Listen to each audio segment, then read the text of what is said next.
जय जगत गुरु, जय भारत। भाई और बहनों, वीडियो को देखना बिल्कुल भी मिस ना करें, स्किप ना करें। अगर आप एक सच्चे सनातनी हैं और आप श्री प्रेमानंद जी से बेहद प्रेम करते हैं, इनके अंदर आपकी असीम श्रद्धा है, तो आप ये वीडियो जरूर देखिए और वीडियो को ज्यादा से ज्यादा शेयर भी करें। आप और हम सबको पता है कि वर्तमान में श्री प्रेमानंद जी की दोनों किडनियां खराब हैं। डायलिसिस उनको करवाना पड़ता है, बहुत ज्यादा उनको पीड़ा होती है।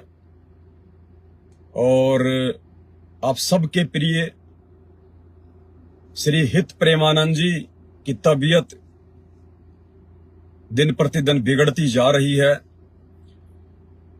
यदि आप चाहते हैं कि श्री प्रेमानंद जी की दोनों किडनियां स्वस्थ हो जाएं, वे बिल्कुल निरोगी हो जाएं, किसी भी प्रकार की कोई भी पीड़ा का उनको सामना ना करना पड़े, तो आप सबसे निवेदन है 1 जून 2024 को दिन के 12 बजे मैं लाइव आऊंगा और जो इलाज, जो ट्रीटमेंट आज तक कोई भी व्यक्ति, कोई भी डॉक्टर, कोई भी सयाना, झाड़ फूक करने वाला, जंतर तंत्र विद्या जानने वाला और श्री प्रेमानंद जी के संपर्क में जितने भी धर्मगुरु हैं, अनिरुद्धाचार्य जी, बागेश्वर धाम वाले धीरेन्द्र शास्त्री जी, ठाकुर जी और भी बहुत सारे धर्मगुरु हैं, ये भी श्री प्रेमानंद जी के इस रोग का कोई समाधान नहीं कर पाए हैं। लेकिन मेरे पास में श्री प्रेमानंद जी की दोनों किडनियों का पक्का इलाज है। मैं मजाक नहीं कर रहा हूं। 101% नहीं, 1001% श्री प्रेमानंद जी की दोनों किडनियां मात्र 1 महीने के अंदर अंदर स्वस्थ हो जाएंगी। उसके बाद ये डॉक्टरों से चेक करवा सकते हैं। चेक करने वाले डॉक्टर इनको रिपोर्ट देंगे कि आपकी किडनियां तो कभी खराब हुई नहीं थी। आपने कहां से ऐसे डॉक्टर को पकड़ा है? क्या आपने ऐसा इलाज करवाया है? भाई और बहनों, 1 जून 2024 का वो दिन याद रखना। यदि आप श्री प्रेमानंद जी से प्रेम करते हैं, यदि आप सनातन धर्म को बचाना चाहते हैं, सनातन धर्म के साधु संतों को बचाना चाहते हैं, अन्यथा आए दिन साधु संतों की अकाल मौतें हो रही हैं। आज से पहले जितने भी सनातनी साधु संत महात्मा, सबकी किसी न किसी रोग से ही मृत्यु हुई है।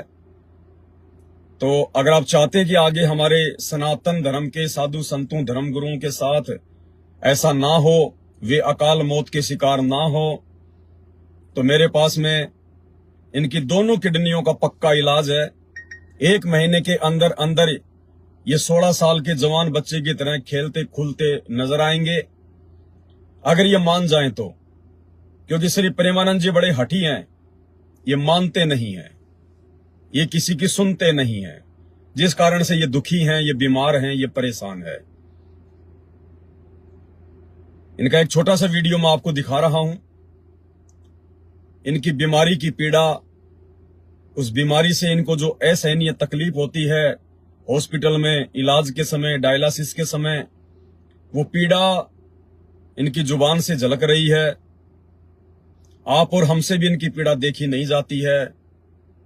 अगर आप सच्चे सनातनी हैं और चाहते हैं कि बाबा जी की दोनों किडनियां स्वस्थ हो जाएं, तो आप इस वीडियो को भी शेयर करें और 1 जून 2024 को दिन के 12 बजे आप सभी भाई बहन लाइव जुड़ें और उस वीडियो को बाबा प्रेमानंद जी के पास में ज्यादा से ज्यादा शेयर करें, ताकि वो वीडियो वो देख सकें और अपना समाधान करवा सकें। इनकी पीड़ा मैं आपके सामने पेश कर रहा हूं, खुद इनकी जुबान से आप समझ जाएंगे कि बाबा कितना दुखी है, बाबा कितना परेशान है। हम कहते हैं, माइक से कहते हैं, विश्व में कोई ऐसा जादूगर पैदा हुआ हो तांत्रिक ऐसा पैदा हुआ हो, कोई ऐसा पैदा हुआ हो, आए हमारी किडनी ठीक कर दे, आए और करे छू ये जंतु का आपको डायबिटीज खत्म, तुम्हारी किडनी सही, हमें दिखाओ। बाबा जी बहुत दुखी हैं, बहुत परेशान हैं, स्पष्ट रूप से ये नहीं कह पा रहे, लेकिन इन्होंने अपने वीडियो के माध्यम से संदेशा दे दिया कि मैं मेरी दोनों किडनियों की बीमारी से बहुत परेशान हूं, बड़ा दुखी हूं, जीना हराम हो रहा है। और यदि दुनिया में ऐसा कोई बाबा है, ऐसा कोई जंत्र मंत्र करने वाला है जो मेरी दोनों किडनियां ठीक कर दें, तो आए मेरे सामने। तो मैंने ये वीडियो देखा, मुझसे रहा नहीं गया बाबा की पीड़ा को देखकर। तो 1 जून 2024 को दिन के 12 बजे सभी भाई बहन लाइव जुड़े और 100% बाबा की किडनियों का समाधान उस वीडियो में आपको देखने को मिलेगा। साथ ही साथ हम सभी भाई बहन मिलकर बाबा के लिए दुआ करेंगे, प्रार्थना करेंगे, लेकिन हमारी ये प्रार्थना वैसी नहीं होगी जैसे आम समाज में लोग करते हैं, जैसे हमारे ईसाई धर्म को मानने वाले भाई एक दूसरे के लिए प्रार्थना करते हैं। हमने इस प्रकार की कोई भी प्रार्थना बाबा जी के लिए नहीं करनी है।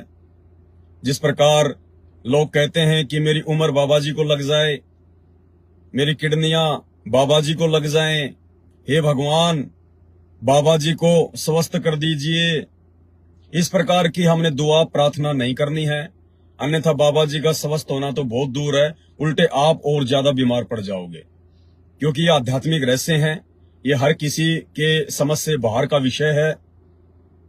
तो सभी भाई बहन जुड़िए, हम किस प्रकार से दुआ करेंगे, किस प्रकार से हम प्रार्थना करेंगे, 1 जून 2024 को दिन के 12 बजे उसी वीडियो में आपको बताया जाएगा।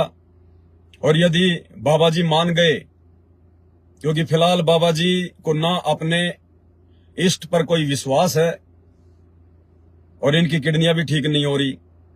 जब कोई इनसे सवाल जवाब करता है कि बाबा जी हम आपको दोनों किडनियां डोनेट कर देंगे, लाखों लोग हैं इनके फॉलोवर जो इनको किडनियां देने के लिए तैयार हैं, लेकिन बाबा जी के सामने सबसे बड़ी समस्या जो अड़ी हुई है वो इनके आत्मसम्मान की है। क्योंकि बाबा जी भक्ति करते हैं श्री राधा जी की, अगर ये लोगों से किडनियां ले लेते हैं तो ये स्वतः जाहिर हो जाएगा कि श्री राधा जी ने नहीं बल्कि बाबा के भक्तों ने बाबा की जान बचाई है। तो एक धर्म संकट की स्थिति श्री प्रेमानंद जी के सामने उत्पन्न हो रही है। ये लोगों से किडनियां ले भी नहीं सकते और श्री राधा पे इनको पूर्ण विश्वास भी नहीं है, क्योंकि अगर श्री राधा पर इनको पूर्ण विश्वास होता कि श्री राधा जी मेरी किडनियां ठीक कर देंगी तो बाबा जी आए दिन हॉस्पिटल के चक्कर नहीं काटते। लेकिन आपको पता है कि महीने में 2 बार 3 बार बाबा जी हॉस्पिटल के चक्कर काटते हैं, बड़ी पीड़ा सहन करते हैं। तो बाबा जी की समस्या का पक्का समाधान मेरे पास में है। वो क्या विधि है, किस प्रकार से बाबा जी को विधि अपनानी है और कैसे 1 महीने के अंदर अंदर बाबा जी 16 साल के जवान बच्चे की तरह नाचने लगेंगे, फुदकने लगेंगे, कूदने लगेंगे। और उसके बाद ये कहीं भी जाकर चेक करवा लें, डॉक्टर यही कहेगा कि बाबा जी क्यों मजाक करते हो, हमने आपकी दोनों किडनियां चेक कर ली हैं, आपको तो कभी कोई रोग था ही नहीं, आपकी किडनियां कभी खराब थी ही नहीं। तो 1 जून 2024 को दिन के 12 बजे मेरा फेसबुक पेज है पवन दास इज लाइव, मानव धर्मी पवन दास, लाइव जुड़िए और तब तक वीडियो को ज्यादा से ज्यादा शेयर करें। इसके बाद में आज हम जो लाइव आए हैं, आज लाइव आने का हमारा जो विषय है वो आध्यात्मिक प्रश्नोत्तरी है। पिछली बार मैंने आपको एक भाई की शंका का ज्ञान आधार से समाधान बताया था और सभी लोगों को वो पसंद आया, क्योंकि वो शास्त्रों के अकॉर्डिंग था और शास्त्रों के अनुसार यदि कोई बात की जाएगी तो वो आत्मा को संतुष्टि देती है। आज ठीक उसी प्रकार जगत से ही हरियाणा के रहने वाले एक भाई हैं, उन्होंने अपना एक सवाल किया है। उनका सवाल मैं आपके सामने पढ़कर सुनाता हूं, उसके बाद में शास्त्रों के आधार से हम उनकी शंका का समाधान करेंगे। तो सबसे पहले हम परमपिता परमेश्वर सर्व सृष्टि के रचनहार, जिनके शुभ आशीर्वाद से मैं लाइव आता हूं, आपके सामने जुबान खोल पाता हूं, आपकी हर प्रकार की साधारण से साधारण और जटिल से जटिल शंकाओं का समाधान चुटकियों में मैं कर पाता हूं। उसके लिए मैं अपने परमपिता परमेश्वर अपने पूज्य गुरुदेव भगवान का शुक्रिया अदा करना चाहूंगा, क्योंकि मेरा इसमें कोई रोल नहीं है, मेरी कोई भूमिका नहीं है। मुझे जो भी कुछ ज्ञान प्राप्त है अपने पूज्य गुरुदेव भगवान से प्राप्त है, और उनसे प्राप्त ज्ञान आधार से ही मैं अपनी जुबान से 2-4 शब्द बोल पाता हूं, अन्यथा मैं बिल्कुल 0/0 हूं। तो चलिए उसी परमपिता परमेश्वर, जो कि सारी सृष्टि के ही परमपिता परमेश्वर हैं, लेकिन वर्तमान में दुनिया उनको समझ नहीं पा रही, उनको पहचान नहीं पा रही है। थोड़े झटके लगेंगे आने वाले समय में, 28 से पहले प्राकृतिक आपदाओं के दुनिया समझने लग जाएगी। तो चलिए हम आज का आध्यात्मिक सवाल जवाब का ये सब्जेक्ट शुरू करने से पहले परमपिता परमेश्वर जी का धन्यवाद करते हैं, उनका एक जयकारा लगाते हैं। उसके बाद हरियाणा से इस भाई की शंका का समाधान करेंगे। परमपिता परमात्मा, सारी सृष्टि के रचनहार, कुल मालिक, असंख्य ब्रह्मांडों के स्वामी, जगत गुरु, तीनों लोकों में प्रवेश करके सबका पालन पोषण करने वाले राजाधिराज, आत्माधार, नाथों के नाथ, देवों के देव महादेव, सर्वेश्वर महेश्वर, मृत्युंजय, अजरो अमर, आदि अनादि सनातनी प्रभु, जगत पिता जगदीश्वर, श्री श्री 1008 की उपाधि के वास्तविक अधिकारी, अकाल मूरत सौद स्वरूपी राम, वासुदेव, सर्वगतम ब्रह्म, परम पूज्य, प्रथम पूज्य, परम संत, परम पुरुष, परम धनी, परम दयालु, सत्य कबीर, हक्का कबीर, अल्लाहु कबीर, अल्लाहु अकबर, बाखबर, अल्लाह ताला, जगत के तारणहार, जगत के मुक्तिदाता, जगत के जगन्नाथ, हारे के सहारे, हिंदुओं के राम, मुसलमानों के अल्लाह, सिखों के वाहिगुरु, ईसाइयों के मसीह, दया के सागर दयानिधि, करुणा के सागर करुणानिधि, स्वयंभू परिभू, संकट मोचन, कष्ट हरण, मंगल करण, दुख भंजन, अविगत कबीर, निर्विकार निर्विषम परमात्मा, अलय अलेख सतगुरु, आदि अनादि सतगुरु, असली मर्यादा पुरुषोत्तम, असली राम, असली कृष्ण, असली घनश्याम, राजाओं के राजा, महाराजाओं के महाराजा, शहंशाहों के शहंशाह, सम्राटों के सम्राट, भगवानों के भगवान, अल्लाहों के अल्लाह, प्रभुओं के प्रभु, मसीहों के मसीह, सच्चे वाहेगुरु, बाबाओं के बाबा, पीरों के पीर, सेठों के सेठ, सांवरसा सेठ, जगत सेठ, युवा कबीर, समरथ कबीर, असमवात, अमित ओझा, सच्चे रहनुमा, करीम अल्लाह, सुभान अल्लाह, दुनिया के अंतिम पैगंबर, युवा कबीर, समरथ कबीर, असमवात, अमित ओझा, योगियों में महायोगी, ध्यानियों में महाध्यानी, सिद्धों में परम सिद्ध, ज्ञानियों में परम ज्ञानी, ब्रह्म ज्ञानी, तत्व ज्ञानी, सर्वश्रेष्ठ ज्ञानी, महाज्ञानी। 8 सितंबर 1951 से गांव धनाना, जिला सोनीपत, हरियाणा, भारतवर्ष की पावन भूमि पे प्रकट रियल कल्कि भगवान संत श्रोमणी सतगुरु रामपाल जी परमेश्वर जी के चरण कमल में सभी लाइव वीडियो देख रहे भाई बहनों का उनके चरण कमल में अनंत कोटि दंडवत प्रणाम। परमपिता परमेश्वर जी हम सभी को इसी प्रकार से सद्बुद्धि दें, ज्ञान आधार से हम लोग इस भक्ति मार्ग में आगे बढ़ते रहें अपने आत्म कल्याण के लिए, यही हमारी एकमात्र उनसे कामना है। और आज का जो सवाल है वो मैं शुरू करता हूं। पवन दास जी, राधे राधे। सत साहिब जी, मैं राजेश शर्मा, जिला करनाल, हरियाणा से हूं। वर्षों से श्री अनिरुद्धाचार्य महाराज को फॉलो करता हूं, उनकी हर आध्यात्मिक प्रश्नोत्तरी देखता हूं, लेकिन उनके द्वारा दिए जाने वाले तर्क और जवाब से कभी भी संतुष्टि नहीं होती है, क्योंकि उनके जवाब शास्त्रों पर आधारित न होकर उनके अपने मनमाने होते हैं। पिछले कुछ दिनों से बाबा रामपाल जी के YouTube पर सत्संग सुन रहा हूं और आपके वीडियो भी देखता हूं, सुनकर बहुत अच्छा लगता है। आपसे रामायण को लेकर मेरा एक सवाल है। यही सवाल एक बहन ने श्री अनिरुद्धाचार्य जी से भी किया था, परंतु उनका जवाब संतुष्टिपूर्ण नहीं था। उम्मीद करूंगा आप जी इस सवाल का सही जवाब दे पाएं। राजेश जी, आप जी को राम राम, नमस्कार, सत साहेब।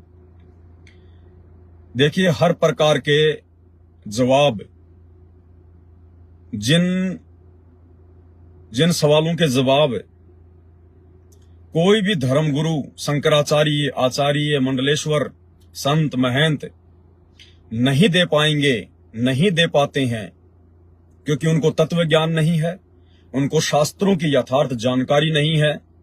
उनका ज्ञान उवाबाई पर आधारित होता है, लोक वेद पर आधारित होता है, जिस कारण से अपनी अपनी स्वयं की इज्जत को रखते हुए उवाई करना, ऊट पटांग जवाब देना उनकी मजबूरी हो जाती है।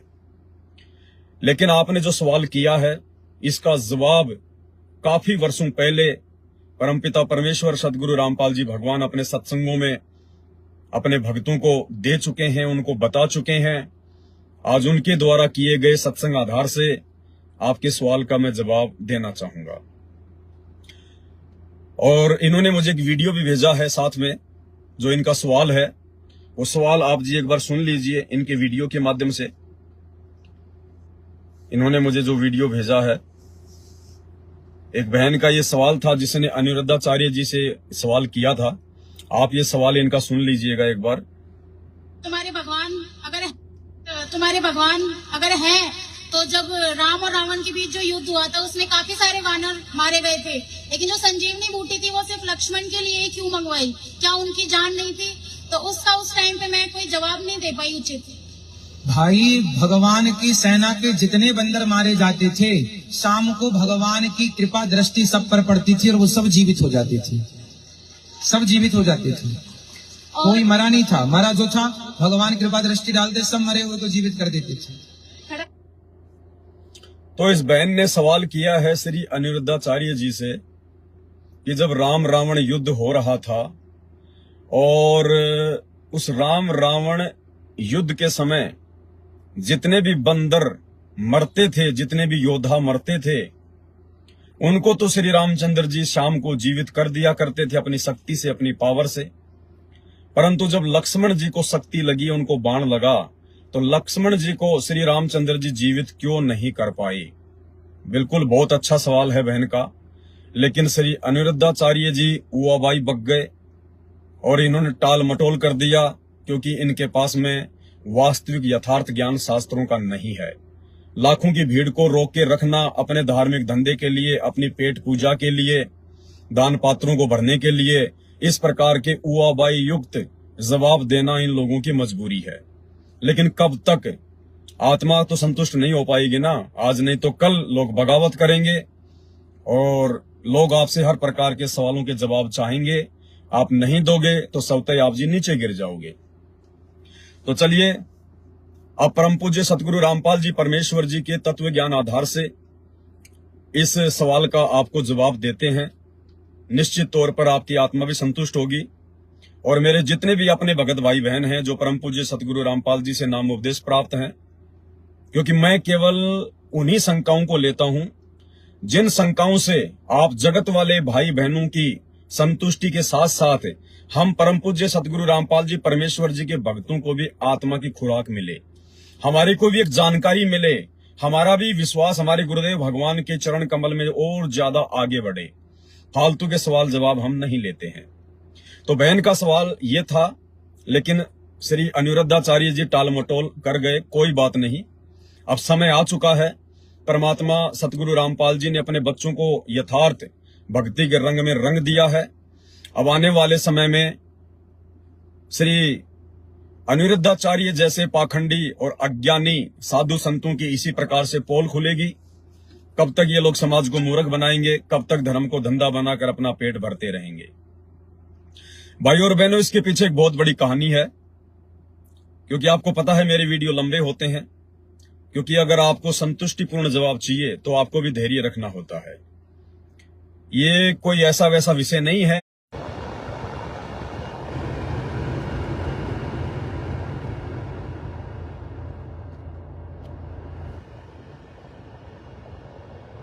भाई और बहनों, टेम्परेचर थोड़ा सा ज्यादा होने की वजह से, क्योंकि हीट बहुत ज्यादा, आपको पता है कि गर्मी कितनी भयंकर पड़ रही है। गाड़ी में बैठे हैं, एसी चल रही है, फिर भी टेम्परेचर इतना ज्यादा है कि मोबाइल में हीट आ गई और मोबाइल कुछ समय के लिए बंद हो गया। चलो परमात्मा ने दया करी, फिर से शुरू हुआ है। थोड़ा सा इसको एसी के सामने लगाना पड़ रहा है, अन्यथा ये फिर हो जाएगा वैसा ही।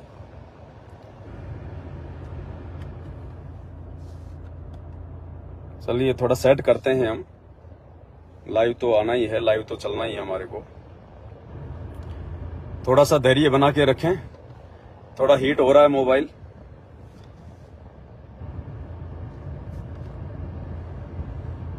दोबारा से एक बार सभी भाई बहन लाइव जुड़ जाएं, सभी भाई बहन दोबारा से लाइव जुड़ जाएं एक बार।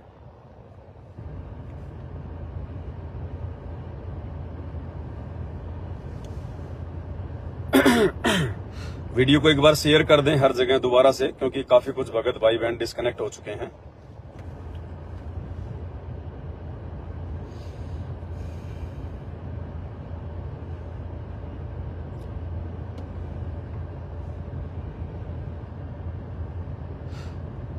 एक बार थोड़ा शेयर कर दें वीडियो को।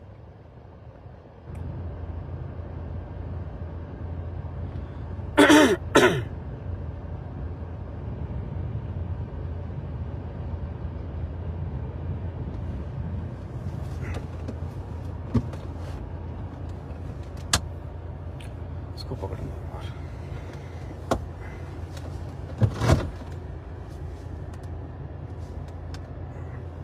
कितनी हीट है यार, 46 डिग्री जा रहा है आजकल टेम्परेचर, 46 डिग्री जा रहा है। क्या करें, आदमी झुलस रहा है, ये तो बेचारा मोबाइल है।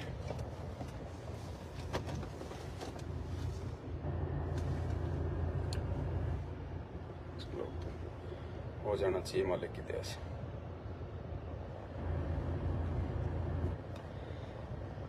तो भाई और बहनों, जो सवाल उस बहन ने श्री अनिरुद्धाचार्य जी से किया था, जिसका जवाब वो भाई साहब नहीं दे पाए सही से, क्योंकि उनको शास्त्रों की यथोचित जानकारी नहीं है। अब हम उसके जवाब पर आते हैं। इसके पीछे एक लंबी कहानी है, और वो कहानी परम पूज्य सतगुरु रामपाल जी परमेश्वर जी ने बताई है। और परमेश्वर जी ने अपने सत्संगों में बताया कि जब श्री रामचंद्र जी को 14 वर्ष का वनवास मिला हुआ था, साथ में उनकी भारिया सीता जी थी, उनका भाई लक्ष्मण था, और वो वनवास के समय जंगल में घूम रहे थे, जगह जगह वो जाया करते थे। उधर से जो शबरी माता थी, उनको रामचंद्र जी से मिलन की बड़ी प्यास थी। वो चाहती थी कि मेरा जीवन धन्य हो जाएगा यदि श्री रामचंद्र जी से मेरी भेंट हो जाए, उनके दर्शन हो जाएं, उनकी मुलाकात हो जाए। तो वनवास के समय भटकते भटकते श्री रामचंद्र जी के रूप में, क्योंकि भाइयों और बहनों, आपको जो जवाब दिया जा रहा है ये कोई लोक वेद पर आधारित नहीं है, ये कोई उआबाई नहीं है। आपको यथार्थ जवाब दिया जा रहा है, और यथार्थ जवाब के लिए आपको बहुत कुछ धैर्य के साथ में सुनना पड़ेगा। श्री रामचंद्र जी विष्णु जी के अवतार थे, और श्री विष्णु जी केवल 3 लोक के भगवान है, असंख्य ब्रह्मांडों के भगवान नहीं है, पूरी सृष्टि के मालिक नहीं है। और जब श्री विष्णु जी अवतार रूप में इस धरती पर त्रेता युग में आए, उन्होंने एक मनुष्य की भूमिका की, एक मानव की भूमिका की। तो श्री विष्णु जी के अवतार के रूप में उनकी जो काफी कुछ जो शक्तियां होती हैं, उनकी जो स्मृतियां होती हैं, वो उनके पास में नहीं होती हैं। यानी उनके पास में एज इट इज वो की वो पावर नहीं होती है जो पावर विष्णु लोक में उनके पास होती है, जब वही विष्णु जी अपने अवतार रूप में धरती पर आते हैं। तो माता सबरी जी के पास में यदि दशरथ पुत्र श्री रामचंद्र जी चले जाते तो मामला बिगड़ जाता, इतिहास का मुंह किसी और दिशा में हो जाता। क्योंकि श्री रामचंद्र जी एक राजा के बेटे थे, और एक राजा के बेटे में कितना अहंकार होता है, कितनी मान बढ़ाई होती है, कितना उनके अंदर दया भाव होता है, ये हम सब जानते हैं। श्री रामचंद्र जी राजा के पुत्र थे और वो शिकार भी किया करते थे, वो हिरणों का शिकार भी किया करते थे, अन्य जानवरों को भी मारा करते थे। अब जो मारता है तो वो खाता भी होगा, इसमें कोई संशय नहीं है, क्योंकि वास्तविक रामायण तो परम पूज्य सतगुरु रामपाल जी परमेश्वर जी ने अब दुनिया को बताई है। वनवास के दौरान भी काफी ऐसे आपको जो है प्रमाण देखने को मिलेंगे कि श्री रामचंद्र जी मांसाहारी थे, वो मांस का जो है प्रयोग किया करते थे। तो शबरी एक भगत थी परमात्मा की, चाहे उसने मतंग ऋषि को अपना गुरु बना रखा था, भले उसने किसी को भी अपना इष्ट मान रखा था, लेकिन आत्मा वो परमपिता परमेश्वर की थी। कौन परमपिता परमेश्वर? हम सब का परमपिता परमेश्वर एक ही है, उसका नाम है कबीर देव, जो कि संत रामपाल जी परमेश्वर जी ने हमें शास्त्रों से दिखाया, वेदों से दिखाया। और उस भगत का सामना श्री रामचंद्र जी नहीं कर सकते थे, माता सबरी का सामना श्री रामचंद्र जी नहीं कर सकते थे। माता सबरी जी के जो भाव थे, जो श्रद्धा थी, उस श्रद्धा की, उस भाव की जो कदर थी, वो दशरथ पुत्र श्री रामचंद्र जी नहीं कर सकते थे। इसलिए सबसे बड़े लीलाधर, सबके परमपिता परमेश्वर आदि राम, उस कबीर परमात्मा ने, जो कि आज वर्तमान में धरती पर परम पूज्य सतगुरु रामपाल जी परमेश्वर जी के रूप में आए हुए हैं, प्रकट हैं, उस परमपिता परमेश्वर जी ने श्री रामचंद्र जी का रूप बनाया और श्री लक्ष्मण जी और श्री सीता जी को साथ में लेकर वो माता सबरी की उस कुटिया की तरफ गए। जिस दिन का इंतजार वो माता सबरी 1000 वर्ष से कर रही थी, नित इंतजार करती थी अपने आराध्य का, अपने भगवान का। रोजाना जंगल से तरह तरह के सुगंधित फूल तोड़कर लेकर आती थी, रास्ते में बिछाया करती थी कि मेरे प्रभु, मेरे राम, मेरे परमात्मा आएंगे तो उनको कोई पीड़ा ना हो, किसी भी प्रकार से उनको दुख ना हो। इतनी श्रद्धा, इतना भाव उनका अपने आराध्य में था, और इतनी श्रद्धा और इतने भावों की ये कदर करना श्री रामचंद्र जी के वश की बात नहीं थी, दशरथ पुत्र के वश की बात नहीं थी। क्योंकि जिस व्यक्ति में दया नहीं होती है, वो व्यक्ति भगत के भावों की कदर नहीं कर सकता। तो बचपन से ही हिरणों को मारने वाले, शिकार करने वाले, जीव हत्या करने वाले श्री रामचंद्र जी में दया भाव नहीं हो सकता था। उतना नहीं हो सकता था जितना कि सबरी के सामने जाते समय उनके अंदर होना चाहिए था। तो अपने भगत के लिए सारे खेल वो परमपिता परमात्मा, अल्लाहु अकबर, भगवानों का भगवान, वो कबीर देव खेलता है। तो उस परमेश्वर ने, उस कबीर देव ने, या यूं कहिए सतगुरु रामपाल जी परमेश्वर जी ने, क्योंकि वही परमात्मा आज धरती पर आए हुए हैं, उन्होंने श्री रामचंद्र जी का रूप बनाया, लक्ष्मण जी को साथ में लिया, सीता जी को साथ में लिया, और सबरी की झोपड़ी की तरफ वो चल दिए। सबरी से मिले, सबरी ने बड़ी आव भगत की, बड़ी उनकी इज्जत की। और भगत तो ऐसा ही होता है, भाव में भावित हो जाता है। जैसे महाभारत के समय का एक छोटी सी घटना आप और हमें सुनने को मिलती है कि जब महाभारत के युद्ध को रुकवाने के लिए शांति समझौता लेकर श्री कृष्ण जी हस्तिनापुर गए, दुर्योधन के पास गए, काफी कुछ उनको समझाने का प्रयास किया, लेकिन वो नहीं माने। अब रात को उनको वहां पे रुकना था, तो भोजन भी करना था।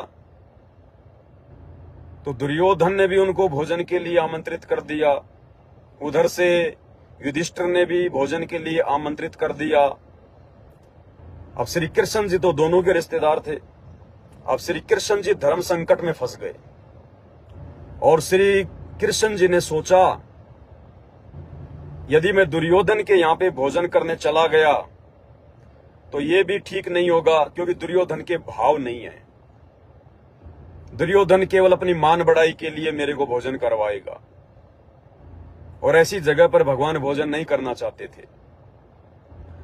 उधर से युधिष्ठिर के पास जाकर भी वो भोजन नहीं कर सकते थे, क्योंकि उनको पता था कि यदि मैंने पांडवों के घर पर जाकर भोजन किया तो ये जो दुर्योधन है, ये दुष्ट है, इसके मन में जो है और ज्यादा विक्षेप पैदा हो जाएगा, और ज्यादा शत्रुता का भाव पैदा हो जाएगा।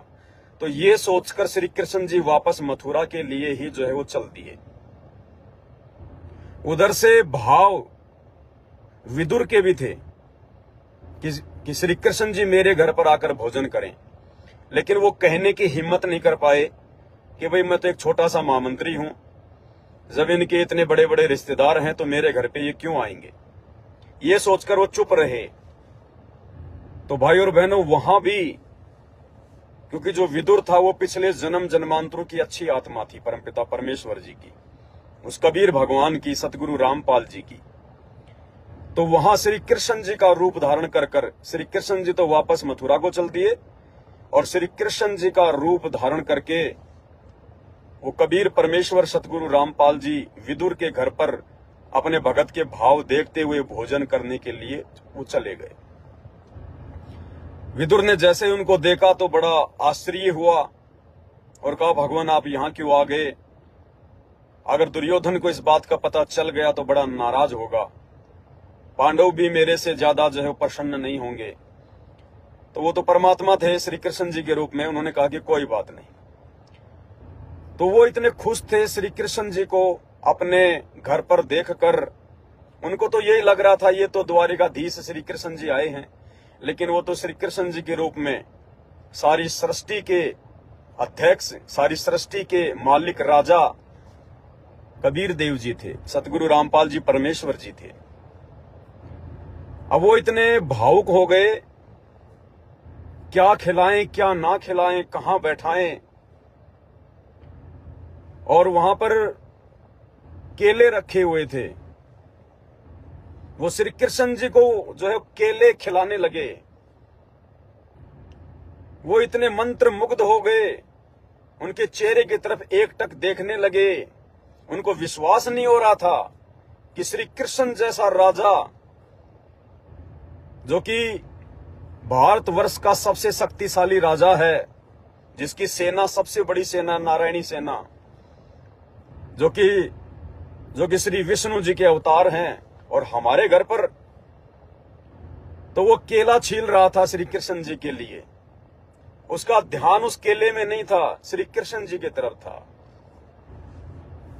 और उस भाव में केला छीलते छीलते जो केला था वो तो वो नीचे डालते जा रहे थे, और जो केले के जो छिलके थे वो श्री कृष्ण जी को देते जा रहे थे।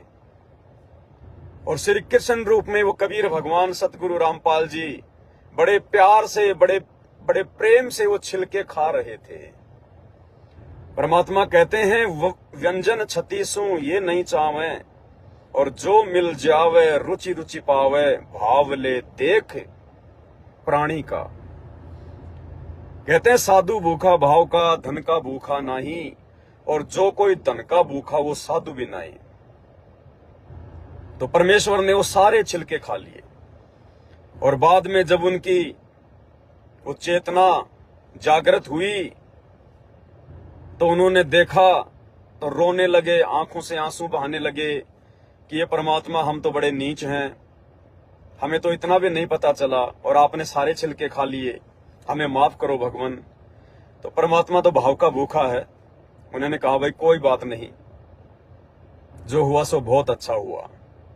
तो ठीक इसी प्रकार भाई और बहनों, वनवास के दौरान यदि दशरथ पुत्र श्री रामचंद्र जी उस नेक आत्मा माता शबरी की झोपड़ी में वो चले जाते उनसे मिलने, और माता शबरी के अंदर से जो भाव थे, जो श्रद्धा थी, जो एक भगत की होनी चाहिए अपने आराध्य के प्रति, अपने इष्ट के प्रति, उसकी जो कदर है वो श्री रामचंद्र जी नहीं करना जानते थे। तो श्री राम का रूप बनाकर अखिल ब्रह्मांडों के स्वामी आदि राम, लोग कहते हैं ना, राम राम सब जगत बखाने, आदि राम कोई बिरला जाने। दशरथ पुत्र श्री रामचंद्र जी को तो हर कोई राम राम राम राम कहता है, लेकिन उससे पहले जो राम था दशरथ पुत्र जी का तो त्रेता युग में जन्म हुआ था। तो सतयुग में भी तो लोग थे, इंसान थे, वो भी तो भक्ति करते थे, राम नाम का जाप करते थे। वो राम कौन था जिस समय दशरथ पुत्र का तो जन्म भी नहीं हुआ था? तो कहते राम राम सब जगत बखाने, आदि राम कोई बिरला जाने। तो वो आदि राम, वो कबीर देव, वो कबीर भगवान, वो सतलोक का राजा जो वर्तमान में धरती पर संत रामपाल जी के रूप में प्रकट है, विद्यमान है, वो परमात्मा श्री राम का रूप बनाकर सीता और लक्ष्मण के साथ में अपनी भगत सबरी की झोपड़ी पर गए। सबरी ने बड़ी आव भगत की और भगवान को भोजन करवाने के लिए, अब जंगल में कहां से वो 56 भोग लाए बेचारी, तो उसने क्या किया, उनके आने से पहले ही उसने बेर तोड़कर रखे हुए थे, बेर झाड़ियों से, और बेर उसने भगवान की सेवा में समर्पित कर दिए। और उसने सोचा कि कहीं मेरे भगवान के मुख में कोई कच्चा बेर ना चला जाए, कोई कड़वा बेर ना चला जाए, मेरे परमात्मा, मेरे भगवान का मुख जो है वो कड़वा ना हो जाए। इस चिंता में माता सबरी ने प्रेम से विभोर होकर, उसने ये नहीं देखा कि सामने ये राजा का बेटा है, उसने केवल सामने अपने भगवान को देखा और वो अपने मुंह से बेरों को वो चख चख के श्री रामचंद्र जी को देने लगी। भाई और बहनों, श्री रामचंद्र जी झूठे बेर नहीं खा सकते थे। ये वास्तविक जो इतिहास है रामायण का, अध्यात्म का, ये आपको केवल वो परमपिता परमेश्वर स्वयं ही आकर बता सकता है, और उन्होंने स्वयं ही आज बताया है संत रामपाल जी के रूप में धरती पर आकर प्रकट होकर। और आने वाले समय में इस वास्तविक इतिहास को, इस वास्तविक रामायण को पूरी दुनिया ने स्वीकार जो है वो करना पड़ेगा। हम लाखों ने कर लिया, हम करोड़ों ने कर लिया जो आज उनके फॉलोवर हैं, तो कल को अरबों ने भी जो है करना पड़ेगा, और कोई ऑप्शन नहीं होगा। अब श्री रामचंद्र जी के रूप में वो परमपिता परमेश्वर कबीर साहिब सतगुरु रामपाल जी माता सबरी के द्वारे जूठे किए गए उन बेरों को बड़े प्यार से खा रहे हैं, आनंद ले रहे हैं।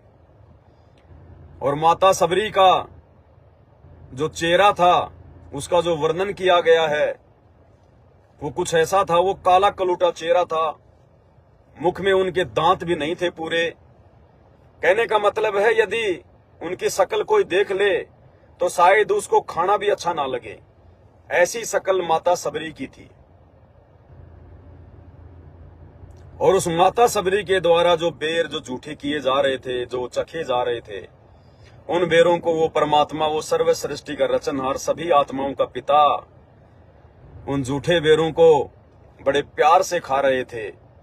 जैसे एक माँ या फिर एक पिता जो उसका छोटा बच्चा होता है, साल भर का, 6 महीने का, और उस बच्चे के द्वारा जूठी की गई कोई भी वस्तु को बिना किसी घृणा के साथ में माँ भी खा लेती है, उसका पिता भी खा लेता है। तो इसी प्रकार हम जितने भी जीव हैं इस सृष्टि में, जितने भी ये प्राणी हैं, देवी देवता, ब्रह्मा विष्णु महेश, 33 करोड़ देव, दानव मानव, यक्ष गंधर्व किन्नर, ये सब उस परमपिता परमेश्वर सतगुरु रामपाल जी भगवान की आत्माएं हैं, उनके बच्चे हैं।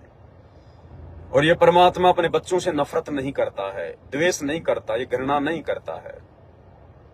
तो श्री रामचंद्र जी बड़े प्रेम के साथ में वो बेर खा रहे हैं, और उधर से कुछ बेर माता सबरी श्री रामचंद्र जी के पीछे जो उनके भाई खड़े थे लक्ष्मण, उनको भी दे रहे थे। माता सबरी लक्ष्मण को भी बेर दे रही थी कि लो भैया आप भी खाओ, भैया आप भी खाओ। अपने मुख से टेस्ट कर करके, जूठा कर करके वो सबरी कुछ बेर लक्ष्मण जी को भी जो है वो दे रही थी। परंतु लक्ष्मण जी को अच्छा नहीं लग रहा था, उनको बड़ी जो है वो घृणा आ रही थी। अंदर ही अंदर उन्होंने माता सबरी के प्रति गलत विचार जो है वो पैदा कर लिए कि मैं राजा का लड़का और मैं इस काली काली कलूटी, मैं इस भिलनी के जूठे बेर खाऊंगा? नहीं खाऊंगा, बिल्कुल भी, बिल्कुल नहीं खाऊंगा। मैं अंदर से उसको गुस्सा भी आ रहा था माता सबरी के ऊपर, और श्री रामचंद्र जी के प्रति भी उनके भाव अच्छे नहीं थे कि आज ये भैया को क्या हो गया, आज मेरे भैया श्री रामचंद्र जी को क्या हो गया कि जूठे बेर खा रहे हैं, और वो भी ऐसी औरत के जो कि नीच जाति की है, भिलनी है, काली कलूटी है, बुढ़िया है, और इसके मुंह से तो ये बदबू आ रही है, और भगवान मेरे जो भाई हैं श्री रामचंद्र जी वो बेर खा रहे हैं। क्योंकि ऐसा मंजर आज से पहले लक्ष्मण ने कभी देखा नहीं था, लेकिन लक्ष्मण को इस बात का ज्ञान नहीं था कि ये तेरा भाई नहीं है, ये दशरथ का बेटा राम नहीं है, ये दशरथ पुत्र रामचंद्र जी के रूप में वो आदि राम, वो कबीर भगवान सतगुरु रामपाल जी बैठे हैं। तो लक्ष्मण जी को जब वो बेर माता सबरी अपने मुख से चक चक कर दे रही थी, जूठे कर करके दे रही थी, उन बेरों को शर्म के मारे कि भैया क्या कहेंगे, इस शर्म के मारे लक्ष्मण जी अपने हाथ में तो ले रहे थे, और फिर खाने का बहाना यूं करके और यूं पीछे फेंक रहे थे, उन बेरों को पीछे फेंकते जा रहे थे कि ये लोग सोचेंगे कि मैंने बेर खा लिए, ले रहे थे और पीछे फेंक रहे थे। और वो जो बेर थे वो पीछे कहां जाकर गिर रहे थे? द्रोणागिरी पहाड़ के ऊपर जाकर गिर रहे थे, द्रोणागिरी पहाड़ के ऊपर। तो श्री रामचंद्र जी रूप में भगवान ने, परमपिता श्री परमेश्वर जी ने तो बेर खाए, और लक्ष्मण जी ने सारे बेर पीछे फेंक दिए। कुछ समय वहां रहे, आध्यात्मिक ज्ञान की जो वार्ता थी वो की, माता सबरी ने उनकी सेवा की, उसके बाद में आगे को वो जो है प्रस्थान वो कर गए। अब कुछ समय बाद आपको सबको पता है कि रावण आया। रावण ने अपनी बहन की बेइज्जती का जो बदला था वो लेना था, क्योंकि लक्ष्मण जी ने उसकी नाक काट दी थी। अब ये महापुरुषों के काम थोड़ी होते हैं, आप किसी औरत की नाक काट दो। समझा बुझा के भी मामला शांत किया जा सकता था, नहीं मानती तो कोई बात नहीं, भोगती रहती। लेकिन जैसा कि मैंने पहले कहा कि लक्ष्मण और राम एक राजा के पुत्र थे, और राजा के पुत्रों में कितना अहंकार होता है, कितना अभिमान होता है।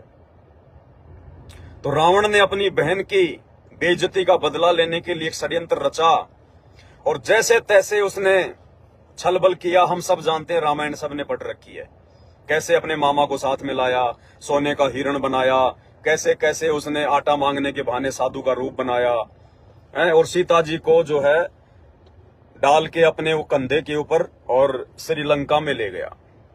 अब सब जानते हैं इस बात को। उसके बाद में रामचंद्र जी ने अपनी सेना तैयार की, काफी कुछ उसने यत्न किया, उसने प्रयत्न किया, धोखाधड़ी भी की। श्री रामचंद्र जी ने सुग्रीव से सैनिक सहायता प्राप्त करने के लिए बाली को धोखे से मारा, हम सब जानते हैं, अपने स्वार्थ के लिए, अपनी पत्नी को लंका से वापस लाने के लिए, क्योंकि बाली श्री रामचंद्र जी की सहायता नहीं करने वाला था। इसलिए उसने बाली के भाई सुग्रीव के साथ में एग्रीमेंट किया अपने स्वार्थ के लिए कि मैं तेरे भाई को मारकर तेरे को मैं किष्किंधा का राजा बना दूंगा, यदि तू मेरी सहायता करे तो। दोनों में एग्रीमेंट हो गया, हम सब जानते हैं। चले गए साहब, समुद्र पे बना उना के पुलिया जैसे भी वो लंका में चले गए। युद्ध शुरू हो गया, काफी दिन बीत गए, और एक समय मेघनाथ ने शक्ति बाण मार दिया श्री लक्ष्मण जी को, शेषनाग के अवतार को, और लक्ष्मण जी जो है वो मूर्छित हो गए। आज वैज्ञानिक भाषा में हम कह देते हैं कि भाई वो कोमा में चला गया, यानी श्वास तो चल रही है, बाकी बिल्कुल बेसुध है, बेहोश है, कुछ नहीं पता। तो श्री लक्ष्मण जी जो है वो कोमा में चले गए। काफी यत्न किए लेकिन वो मूर्छा से बाहर नहीं आए। रामचंद्र जी बालकों की तरह, बच्चों की तरह रोने लगे, हाय मेरे भाई, वापस जाकर माता को क्या जवाब दूंगा, माता को क्या जवाब दूंगा, बच्चों की तरह रोने लगे। अब यहां उस बहन का वो सवाल, जो सवाल उन्होंने श्री अनिरुद्धाचार्य जी से किया था, लेकिन श्री अनिरुद्धाचार्य जी उस बहन के सवाल का जवाब नहीं दे पाए। एक बार फिर से आप उस बहन का ये सवाल सुनिए। तुम्हारे भगवान अगर है तो जब राम और रावण के बीच जो युद्ध हुआ था उसमें काफी सारे वानर मारे गए थे, लेकिन जो संजीवनी बूटी थी वो सिर्फ लक्ष्मण के लिए ही क्यों मंगवाई? क्या उनकी जान नहीं थी? तो उसका उस टाइम पे मैं कोई जवाब नहीं दे पाई उचित।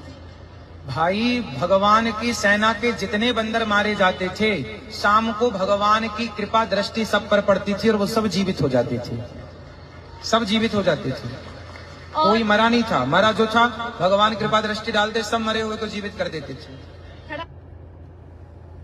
तो बहन का सवाल है कि यदि श्री रामचंद्र जी सभी वानरों को जीवित जो है कर दिया करते थे शाम को, तो लक्ष्मण तो मरा भी नहीं था, वो तो खाली कोमा में था, वो तो मूर्छा में चला गया था। तो श्री रामचंद्र जी अपने भाई को मूर्छा से बाहर क्यों नहीं निकाल पाए?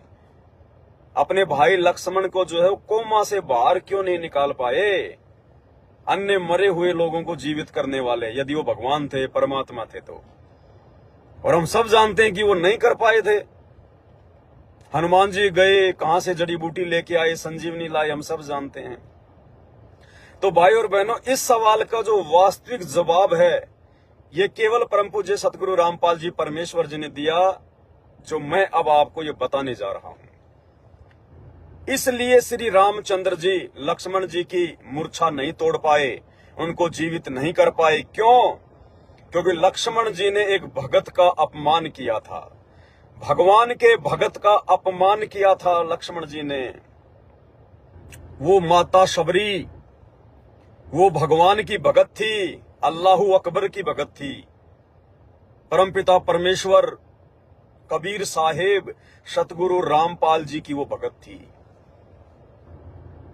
और लक्ष्मण जी ने माता शबरी का अपमान किया था, उसके भाव, उसकी श्रद्धा का, उसकी भक्ति का मजाक उड़ाया था।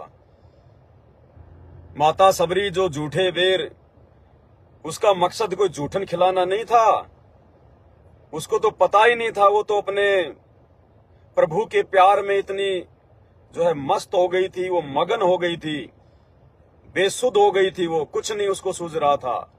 वो तो प्यार में अपने मुंह से उन बेरों को टेस्ट जो है वो कर करके खिला रही थी कि भाई कहीं कोई कड़वा बेर मेरे भगवान के मुख में ना चला जाए। लेकिन लक्ष्मण जी इस बात को नहीं समझ पाए, और शबरी जी के द्वारा उनको जो बेर दिए जा रहे थे, वो बेर वो खाने की नौटंकी यूं करके, खाने का बहाना करके पीछे फेंक रहे थे। तो परमात्मा ने भी तो ये दिखाना था कि यदि मेरे भगत की कोई बेइज्जती करेगा, यदि मेरे भगत का कोई अपमान जो है वो करेगा, अगर मेरे भगत के भाव की, उसकी श्रद्धा की, उसकी भक्ति की यदि कोई जो है वो कदर नहीं करेगा, तो उसके साथ में क्या होगा। लक्ष्मण जी की मूर्छा श्री रामचंद्र जी इसलिए नहीं तोड़ पाए क्योंकि लक्ष्मण जी को परमात्मा ने उनकी औकात याद दिलानी थी कि एक भगत के साथ में किया गया इस प्रकार का व्यवहार कितना हानिकारक हो सकता है, कितना नुकसानदायक हो सकता है। भाई और बहनों, सबको पता है कि हर प्रकार से यत्न हुए, लेकिन श्री लक्ष्मण जी मूर्छा से बाहर नहीं आए, कोमा से बाहर नहीं आए। अंत में जो सुसेन नाम का वैद्य था, जो कि रावण का वैद्य था, उसको बुलाया गया, उसने चेक किया, सारे यत्न किए। अंत में उस सुसेन वैद्य ने कहा कि भैया लक्ष्मण की मूर्छा केवल एक शर्त पर वापस आ सकती है, वरना नहीं आएगी। लक्ष्मण की मूर्छा तोड़ने का दुनिया में और कोई भी समाधान नहीं है, कोई भी जड़ी बूटी नहीं है, कोई भी दवा नहीं है। राम क्या, चाहे साक्षात ब्रह्मा विष्णु महेश भी नीचे उतर के आ जाएं तो भी इसको जीवित नहीं कर पाएंगे। तो लोगों ने कहा कि भाई क्या है? बोला सूर्य उदय होने से पहले पहले द्रोणागिरी जो पर्वत है उत्तराखंड में हिमालय की तरफ, वहां से यदि कोई संजीवनी जड़ी बूटी लेकर आ जाए और वो संजीवनी जो जड़ी बूटी है उसको कूट कर, उसको पीस कर और उसका जो जूस है वो लक्ष्मण के मुंह में डाला जाए तो ही लक्ष्मण कोमा से बाहर आ सकता है, मूर्छा से बाहर आ सकता है। अब भाइयों और बहनों, वो संजीवनी जड़ी बूटी क्या थी? वो संजीवनी जड़ी बूटी वो बेर थे जो लक्ष्मण खाने का बहाना करके पीछे फेंक रहा था और वो द्रोणागिरी पहाड़ पे जाके वो गिर रहे थे और वो संजीवनी बूटी के रूप में वो जड़ी बूटी बनकर वो बेर वो पैदा हुए। उस समय तो लक्ष्मण जी ने उस भगत के भाव की कदर नहीं करी, सम्मान नहीं किया, नाक चढ़ा रहा था कि मैं राजा का बेटा और झूठे बेर खाऊंगा इस भिलनी के, इससे तो मरना अच्छा मेरे लिए। उसने भगवान के भगत का अपमान किया।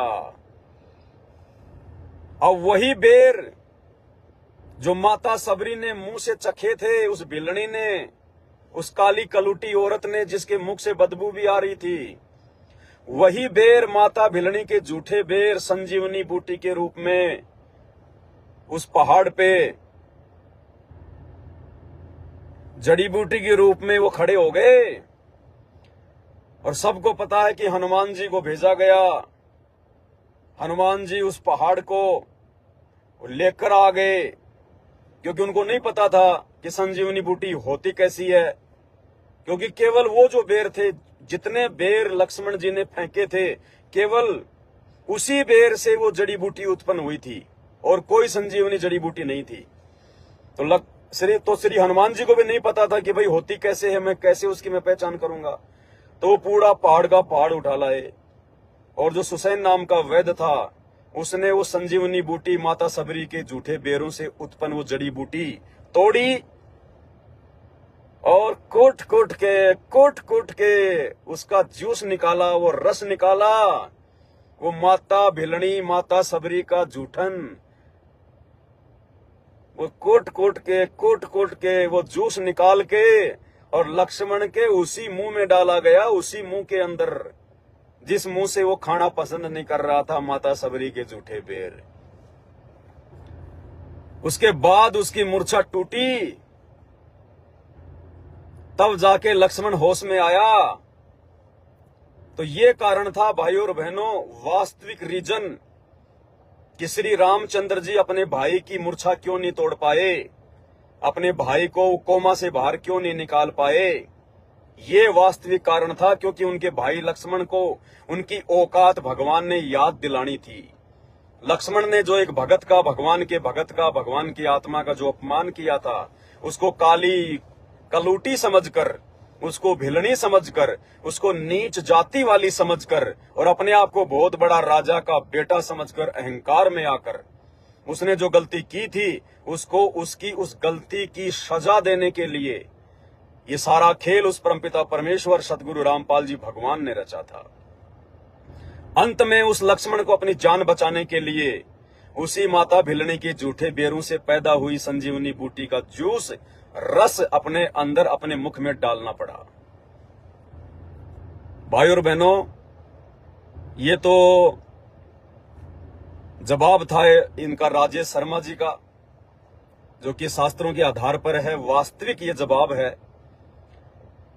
और ये जो कहानी जो अभी आपने सुनी है, इस कहानी का जो सार है, जो निष्कर्ष है, वो अब हम सतगुरु रामपाल जी परमेश्वर जी के भक्तों ने समझना है, क्योंकि हम खाली मनोरंजन के लिए लाइव नहीं आते हैं। हमने वास्तविक जानकारी भी देश और दुनिया को देनी है, जैसा कि हमारे पूज्य गुरुदेव भगवान ने हमें बताया, समझाया। उस आधार से हमने उनके ज्ञान को आगे जो है वो प्रचारित करना है। और साथ में हमने एक शिक्षा भी लेनी है कि हम जितने भी सतगुरु रामपाल जी परमेश्वर जी के भगत हैं, उनके फॉलोवर हैं, हमें क्या शिक्षा देती है ये कहानी। ये कहानी हमें शिक्षा देती है कि नाम उपदेश लेने के बाद परमपिता परमेश्वर सतगुरु रामपाल जी से नाम उपदेश लेने के बाद में हमने किसी भी व्यक्ति से, चाहे वो नीच जाति का हो चाहे ऊंच जाति का हो, क्योंकि जातियां उस परमेश्वर ने नहीं बनाई है, ये पाखंडी धर्म गुरुओं ने अपनी अज्ञानता के चलते जातियां बना दी, ये धर्म बना दिए, इंसान को आपस में बांट दिया शैतान की कुप्रेरणा से, काल की कुप्रेरणा से। अब हमारे को सतगुरुदेव जी ने वास्तविक ज्ञान दे दिया, इसलिए विशेषकर सतगुरु रामपाल जी से उपदेश प्राप्त उनके भक्तों ने, उनके फॉलोवर ने कभी भी किसी भगत के साथ में या किसी अन्य जगत वाले के साथ में, वो चाहे दिखने में काला हो चाहे वो कलूटा हो, जवान हो चाहे बूढ़ा हो, नीची जाति में हो चाहे ऊंची जाति में हो, कोडी हो चाहे वो स्वस्थ हो, रोगी हो चाहे कैसा भी हो, हमने किसी के साथ में भी द्वेष नहीं करना। हमने किसी को भी जो है वो घृणा की दृष्टि से नहीं देखना है। अगर उसका अच्छा कर सको अपनी मर्यादाओं में रहकर तो कीजिए, अन्यथा हाथ जोड़कर आगे निकल लीजिएगा। उसके विषय में भला बुरा कहना, उसके साथ में द्वेष करना, घृणा करना, ये हम भक्तों के लिए जहर के बराबर होगा, जहर के बराबर। परमात्मा की वाणी है कि जो पतिव्रता होती है आत्मा, पतिव्रता आत्मा यानी परमात्मा की नेक आत्मा, उनका नेक भगत, उनका सुयोग्य भगत, जो केवल अपने गुरुदेव के अलावा किसी और को नहीं मानता, नहीं जानता, आध्यात्मिक क्षेत्र में केवल अपने गुरुदेव के ऊपर जो समर्पित है। जैसे संसार में एक जो स्त्री होती है, यदि कोई स्त्री केवल अपने पति से ही संबंधित होती है, गैर पुरुष की तरफ यदि वो आंख उठाकर भी नहीं देखती है, पति वाले भाव से, वैसे चाहे लाख देखो कोई दिक्कत नहीं है, सामने उसका भाई होगा उससे बात करेगी तो देखेगी, उसका बाप होगा उसको भी देखेगी, लेकिन वो पति वाले भाव से यदि वो किसी और को नहीं देखती है तो उसको कहते हैं पतिव्रता स्त्री। और ऐसी पतिव्रता स्त्री का उसका पति भी बड़ा ख्याल रखता है, बड़ा ध्यान रखता है, उसकी हर डिमांड को वो पूरा करता है। तो इसी प्रकार जब कोई पतिव्रता आत्मा होती है, जब कोई पतिव्रता भगत होता है, उसके साथ में उसका भगवान, उसका गुरु, उसका इष्ट पल पल साथ में रहता है। तो ऐसी आत्माओं से कभी भी हमने पंगा नहीं लेना चाहिए। ऐसी आत्माओं के विषय में कभी भी हमने निंदा, चुगली, अनाप शनाप बातें, राग द्वेष, ईर्ष्या नहीं करनी चाहिए, अन्यथा उसका भगवान नाराज होगा, और भगवान नाराज हो गया तो उसका मुकाबला फिर दुनिया में कोई नहीं कर पाएगा। इसलिए परमपिता परमेश्वर जी की वाणी है, जिस वाणी को हम भक्तों ने ध्यान रखना चाहिए। परमात्मा किसी राजा के बेटे पे प्रसन्न नहीं होता, परमात्मा किसी बहुत बड़े सेठ साहूकार के ऊपर ही प्रसन्न नहीं होता। हाँ, यदि वो राजा का बेटा, वो सेठ साहूकार का बेटा या बेटी या स्वयं यदि वो सही भक्ति कर रहा है, मर्यादा में है, तो परमात्मा उसको भी उतना ही प्यार देगा जितना कि एक निर्धन और एक गरीब भगत को देगा। तो परमेश्वर की अपनी वाणी है। परमात्मा कहते हैं कि पतिव्रता काली मैली कुचल कुरूप, और पतिव्रता के रूप पर मैं वारूं कोटि स्वरूप। परमात्मा कहते हैं यदि कोई मेरा भगत है, मेरी कोई शिष्या है, और यदि वो पतिव्रता पद पे रहकर भक्ति कर रहा है, जैसे आज सतगुरु रामपाल जी परमेश्वर जी के साध संगति से जुड़े हुए जितने भी सत्सेवक भाई बहन हैं, ये वास्तव में उनकी लाखों की संगत में से ये पतिव्रता पद पर रहकर भक्ति कर रहे हैं। हम केवल अपने गुरुदेव को ही अपना भगवान, अपना कबीर, अपना परमात्मा मानते हैं। बाकी संगत की तरह वो दाढ़ी मूछ वाली 650 साल पुरानी वो कबीर जी की समझे जाने वाली दाढ़ी मूछ वाली फोटो ना हम अपने दरबार में रखते, ना हम अपने घर पर रखते, ना हम लॉकेट में डाल के पहनते, ना हम उसकी कोई जयंती मनाते, ना हम उसका कोई जून के महीने में जो है वो प्रकट दिवस मनाते, और ना हम उसको भोग लगाते। उस फोटो से हमारा कोई लेना देना नहीं, क्योंकि दुनिया जिस फोटो को भगवान समझ रही है वो फोटो वाला साक्षात हमारे गुरुदेव सतगुरु रामपाल जी के रूप में धरती पर साक्षात आ चुका है। तो ना हम उस फोटो के आगे दीपक जलाते, ना हम उस फोटो के आगे जो है वो दंडवत करते, हम अपने घर पर रखते ही नहीं है। तो असल में साध संगति से जुड़े हुए भाई बहन सतगुरु रामपाल जी भगवान की पतिव्रता आत्मा है। और ऐसी पतिव्रता आत्माओं के लिए परमात्मा कहते हैं कि पतिव्रता काली मैली कुचल कुरूप, और पतिव्रता के रूप पर मैं वारूं कोटि स्वरूप। कि ऐसी भगत, ऐसी आत्मा, चाहे वो काली हो, चाहे मैली हो, चाहे वो कुरूप हो, चाहे वो बुढ़ी हो, चाहे बुंडी हो, चाहे वो कोडी हो, चाहे रोगी हो, चाहे वो नीच जाति में हो, चाहे कुछ भी हो, परमात्मा कहते हैं ऐसी आत्मा के ऊपर तो मैं करोड़ों सुंदर सुंदर रूप वार दूं। परमात्मा ये गोरा गोरा चेहरा, लंबी लंबी हाइट, अट्टा कट्टा शरीर है, सेठ साहूकार का परिवार, ये नहीं देखता है। परमात्मा अपनी भक्ति देखता है, परमात्मा अपना भगत देखता है कि इसके पास में भक्ति धन कितना है। तो हम भक्तों ने कभी भी ये गलती अपने जीवन में नहीं करनी है, कभी भी। हमने वैसे तो किसी के साथ भी राग द्वेष नहीं करना है, मनमुटाव नहीं करना है हमने, चाहे किसी ने सतगुरु रामपाल जी परमेश्वर जी से नाम ले रखा है या नहीं ले रखा है। अब हम सबको पता चल गया कि हम सब जितने भी हैं, जो जातियों में बटे हुए हैं, अलग अलग धर्मों में बटे हुए हैं, हिंदू, मुस्लिम, सिख, ईसाई, जैनी, यहूदी, मंगोली, फारसी, हम सब के सब उसी परमपिता परमेश्वर, उस कबीर देव सतगुरु रामपाल जी की आत्माएं हैं। हम सब उसी के बच्चे हैं। हम सब सतलोक से अपनी गलती के कारण इस शैतान के चक्कर में फंसकर इस गंदे लोक में आ गए, जन्म रहे, मर रहे, गधे, कुत्ते, सूअर बन रहे हैं। अब हमें वास्तविक ज्ञान हो गया है, तो अब हमने किसी से भी, चाहे जगत हो चाहे भगत हो, हमने किसी से भी कोई राग द्वेष नहीं करना है, किसी के साथ में भी छल कपट नहीं करना है, धोखाधड़ी नहीं करना है। किसी भी माँ बहन को हमने जो है वो गंदी नीयत से या गंदी नजरों से नहीं देखना है। अपनी औरत को छोड़कर सभी माँ और बेटी और बहन की नजरों से देखना है, अन्यथा गुरुजी नाराज होंगे। वो अंतर्यामी है, आप रोज पढ़ते हो संध्या आरती में, आपको पता है कि आपका गुरु भगवान है और वो अंतर्यामी है। अंतर्यामी एक तुम आत्म के आधार, और जो तुम छोड़ो हाथ तो मोए कौन उतारे पार। वो परमात्मा पल पल अपने उन पतिव्रता भक्तों के हृदय में विराजमान है। सीसीटीवी कैमरे की तरह 24 घंटे परमात्मा उनकी हर हरकतों पर नजर बना के रखता है। मन, कर्म, वचन, हर प्रकार से परमात्मा अंतर्यामी है, सब जानता है। तो हम परम पूज्य सतगुरु रामपाल जी परमेश्वर जी के भक्तों ने ये गलती अपने जीवन में कभी भी नहीं करनी है। हमने किसी भगत का कोई अपमान नहीं करना है, हमने किसी भगत के साथ में राग द्वेष छल कपट नहीं करना है, अहंकार में आकर हमने कभी किसी को जो है कोई कुबोल नहीं बोलना है।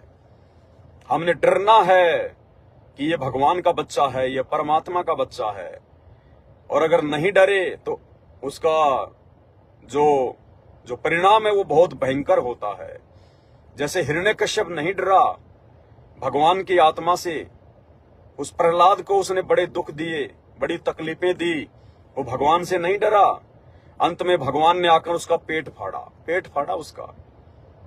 तो भाई और बहनों, आज वही नरसिंह भगवान सतगुरु रामपाल जी परमेश्वर जी धरती पर प्रकट हैं। आप और हमने समझ लिया, ये आप और हमारा एक सौभाग्य। ये दुनिया वाले अभी नहीं समझ पा रहे, नहीं पहचान पा रहे, ये इनका दुर्भाग्य। ये आने वाले समय में समझ जाएंगे। 2028 तक दुनिया हर प्रकार से प्राकृतिक आपदाओं से घिर जाएगी। अकाल, बाढ़, भूकंप, अतिवृष्टि, अनावृष्टि, ओलावृष्टि, हर प्रकार से युद्ध, गृह युद्ध, महायुद्ध, बड़ी बड़ी महामारियां। उस समय जब इन दुनिया वालों को हर प्रकार से कोई भी सहारा दिखाई नहीं देगा, ये जितने भी नकली संत महात्मा बैठे हुए हैं आश्रम खोल खोल कर, ये भी छोड़ कर आश्रम भाग जाएंगे अपनी जान बचाने के लिए। और इनके देवी देवता ब्रह्मा विष्णु महेश अल्लाह मौला कोई भी काम नहीं आएगा, ना कोई नीचे उतर के आएगा, क्योंकि वो है ही नहीं तो आएगा कौन। वो पत्थर की मूर्तियां थोड़ी उनका बचाव करेंगी, नहीं करेंगी। तो आने वाले समय में परम पूज्य सतगुरु रामपाल जी भगवान के भक्तों के ऊपर जब उस आपत्ति काल में भी कोई आपत्ति नहीं आएगी, सभी परमात्मा के बच्चे आराम से रहेंगे, मजे से रहेंगे, उन्हें कोई भी किसी भी प्रकार की आपदाएं उनको प्रभावित नहीं कर पाएंगी। तब ये दुनिया देखेगी, ये दुनिया जानेगी, ये दुनिया मानेगी कि हाँ, यदि धरती पर कोई परम शक्ति है तो सतगुरु रामपाल जी परमेश्वर जी हैं।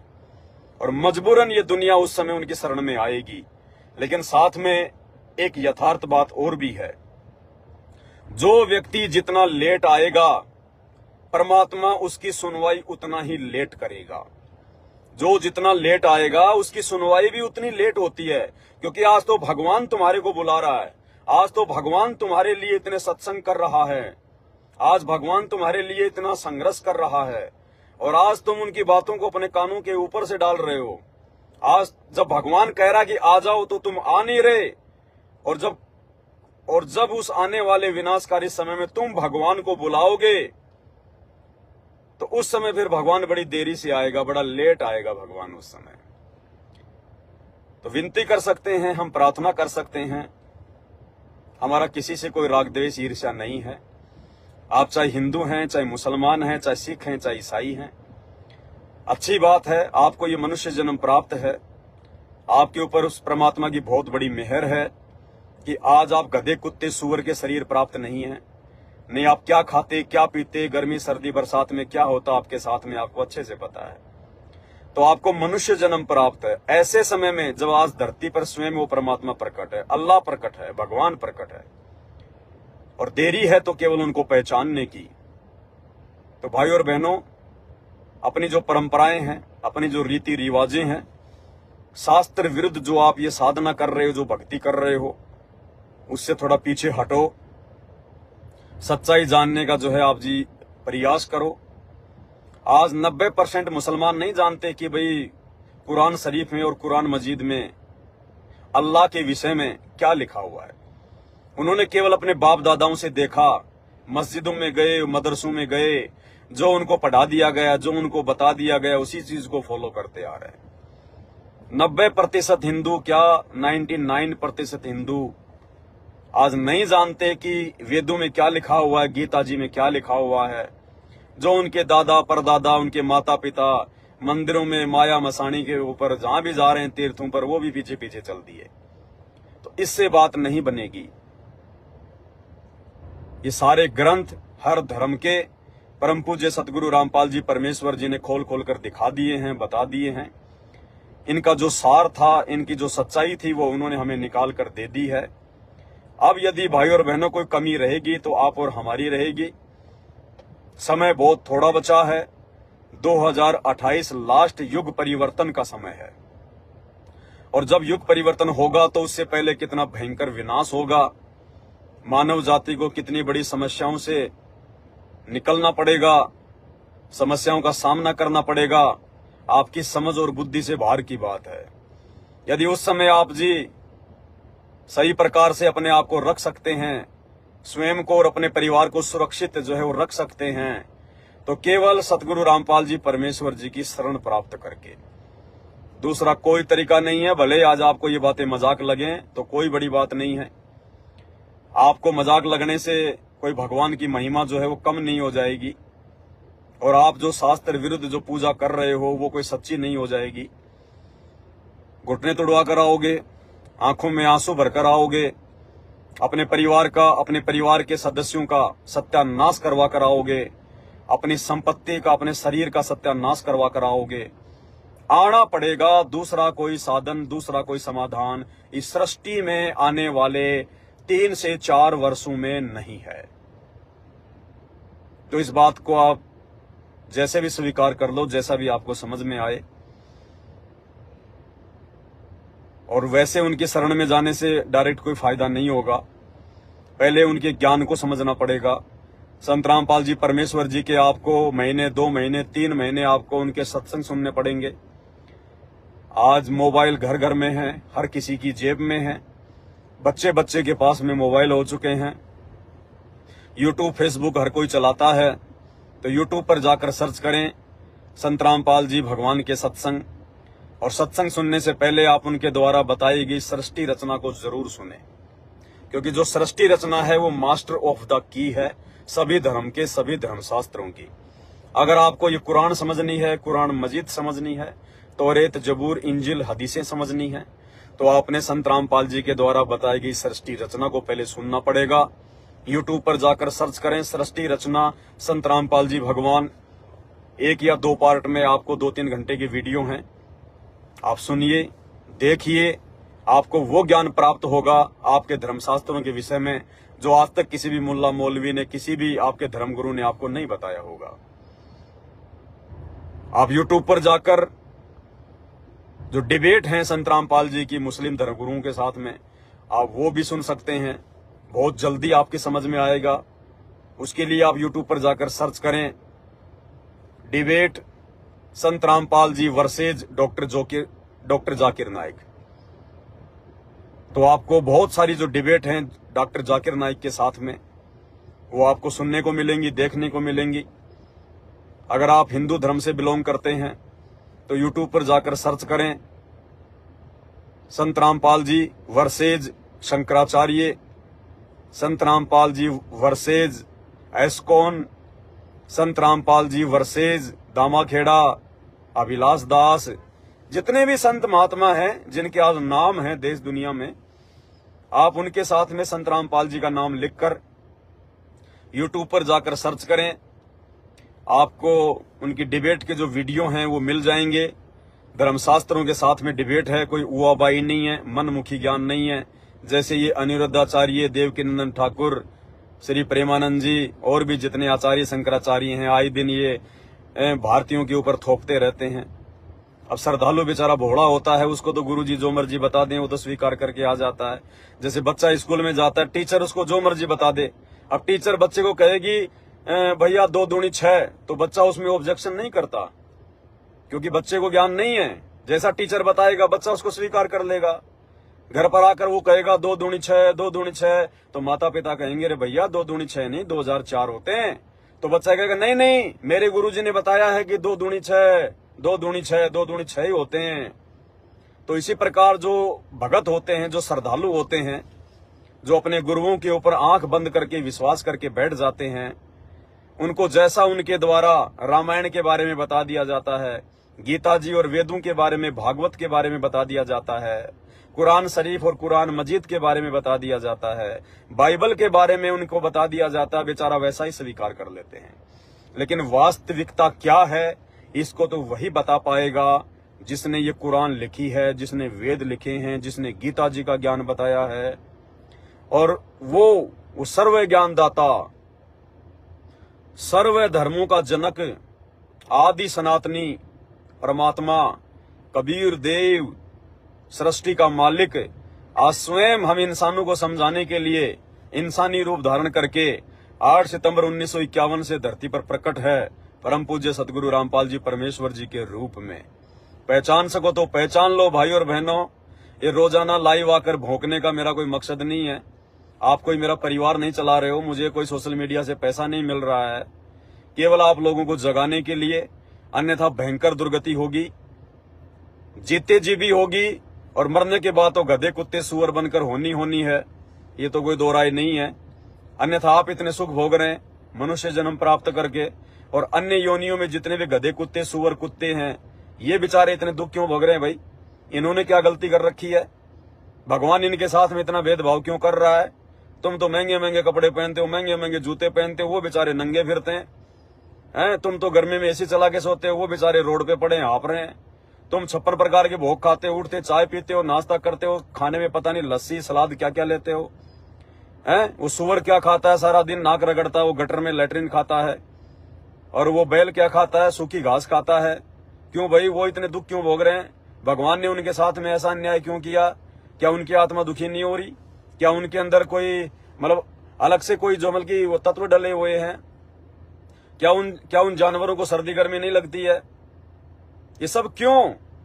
ये सब इसलिए क्योंकि आज ये गधे कुत्ते सुअर जितनी भी जो ये प्रजातियां हैं जो आज ये दुख उठा रही हैं, लोगों के लट खाती हैं, पत्थर खाती हैं, सर्दी गर्मी बरसात सहन करती हैं, ये सब के सब पहले आप और हमारी तरह इंसान थे। इनको मनुष्य जन्म दिया था भगवान ने कि बेटा जाकर भक्ति करना, पूरे गुरु की जो है पहचान करना, उसकी शरण में आना। उसके बाद जैसा आपका गुरु बताए, वो तत्वदर्शी संत बताए, और गुरु कौन होगा पूरा, तत्वदर्शी संत की क्या पहचान होगी। ऐसे तो गांव गांव में नकली पाखंडी गुरु बैठे हैं घर घर में, आप कैसे पहचान करोगे? तो परमेश्वर ने कहा कि बेटा उसकी पहचान धर्मशास्त्रों में है। मुसलमान धर्म की ये जो एक कुरान शरीफ है, इसमें सूरत फुरकान 25 आयत नंबर 52 से 58 में बाखबर कौन है जो अल्लाह की जानकारी देगा, वो बाखबर कौन होता है, कैसा होता है, लिखा हुआ है। गीता जी अध्याय नंबर 4 श्लोक नंबर 34 में वो तत्वदर्शी संत कौन होता है, कैसा होता है, लिखा हुआ है। उसकी पहचान क्या है। तो आज वो बाखबर मुसलमानों का, आज वो तत्वदर्शी संत हिंदुओं का, आज वो वाहि गुरु सिखों का, आज वो मसीहा ईसाइयों का परम पूज्य सतगुरु रामपाल जी भगवान के रूप में धरती पर प्रकट है। अरे सुनो तो सही सत्संग, जब तक सुनोगे नहीं, किसी के विचार नहीं सुनोगे तो पता कैसे चलेगा, जिंदगी में पता नहीं चलेगा। ये अलग से ये बुद्धि, ये दिमाग परमेश्वर ने आप और हमें दिया है। ये सत्संग सुनकर सत्संगों पर विचार करने की क्षमता, बुद्धि केवल इंसानों को है, जानवरों को नहीं है। एक कुत्ते को नहीं पता कि राम क्या है, श्री कृष्ण क्या है, रामायण क्या है, हजरत मोहम्मद कौन था, अल्लाह कौन है, ईसा मसीह कौन था। कितना समझा दो उस कुत्ते को, तुम बाइबल खोल के बैठा दो 24 घंटे, वो नहीं समझ पाएगा। तो ये विशेष बुद्धि समझने की, समझाने की, विचार करने की उस अल्लाह ने, उस परमात्मा ने, उस खुदा ने, उस भगवान ने इंसान को क्यों बख्शी? क्योंकि इंसान योनि में हम अपना मोक्ष करवा सकते हैं, भगवान को पहचान सकते हैं, भक्ति कर सकते हैं, हम अच्छे बुरे की पहचान कर सकते हैं। तो भाई जब तक आप किसी के विचार ही नहीं सुनोगे, तब तक आप जी कैसे निर्णय करोगे कि आप जो भक्ति कर रहे हो वो सही है या सामने वाला जो बता रहा है वो सही है? तो भैया निष्पक्ष होकर देखो, परमात्मा कहते हैं कि पक्षा पक्षी के कारण है। पक्षा पक्षी यानी पक्ष और विपक्ष, कि नहीं हमारा धर्म सबसे सर्वश्रेष्ठ है, हमारे मोहम्मद, हमारे अवतार, हमारे पैगंबर सबसे सर्वश्रेष्ठ हैं, हमारी भक्ति, हमारी जो इबादत है वो सबसे अच्छी है। अगर इसी को लेके बैठ जाओगे तो मेरे भाई जिंदगी में कुछ भी हासिल नहीं कर पाओगे, कुछ भी।